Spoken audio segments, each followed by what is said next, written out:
গভীর রাতের নীরবতা ভাঙে হাসির শব্দে, ফুচকার ঝাল, লেমনেডের ঠান্ডা আর প্রিয়জনের সান্নিধ্যে তৈরি হয় স্মৃতির এক বিশেষ অধ্যায়। আসসালামু আলাইকুম। তো আজকে যে ভিডিওটা শেয়ার করছি এটা হলো ঘুরতে যাওয়ার। তো সেদিন ছিলাম বাবার বাড়িতে, সবাই মিলে একটু প্ল্যান করলাম ঘুরতে বের হব। যেই বলা সেই কাজ। এই তো আমরা সবাই মিলে রেডি হয়ে বের হয়ে গেলাম ঘুরতে যাওয়ার উদ্দেশ্যে।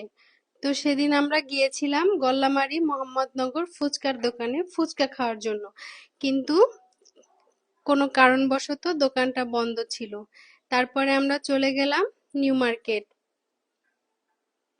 নিউ মার্কেট যেয়ে আমার পরিচিত পছন্দের স্টলটা খোলা পেয়ে ওখানে বসে আমরা সবাই দই ফুচকা অর্ডার করে দিলাম।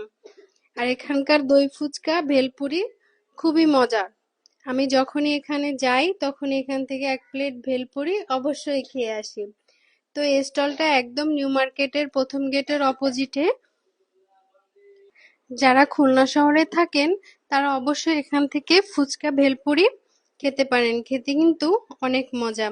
তো এই তো এখানে ছিল আমার চাচাতো ভাইয়ের বউ, তার দুই ছেলে মেয়ে, আমি, আমার দুই ছেলে, আমার ভাই, ভাইয়ের বউ।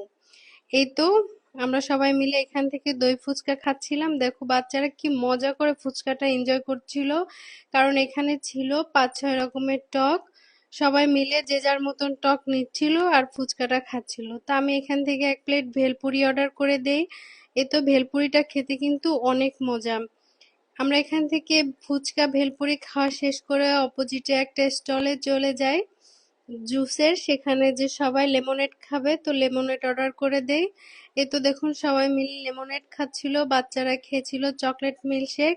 সবাই খুব মজা করেছি ওই দিনটাতে, ছোট বড় সবাই মিলে খুবই এনজয় করেছি। তো এই তো সবাই খাওয়া দাওয়া শেষ করে আবার গাড়িতে চেপে বসলাম। বাচ্চারা বসেছিল একদম পেছনের সিটে, তারা গল্প করতে করতে বাসায় যাবে। এই তো এই অল্প সময়ে ঘুরে সবাই খুব মজা করেছি। অল্প সময় কিন্তু স্মৃতি অনেক বড়।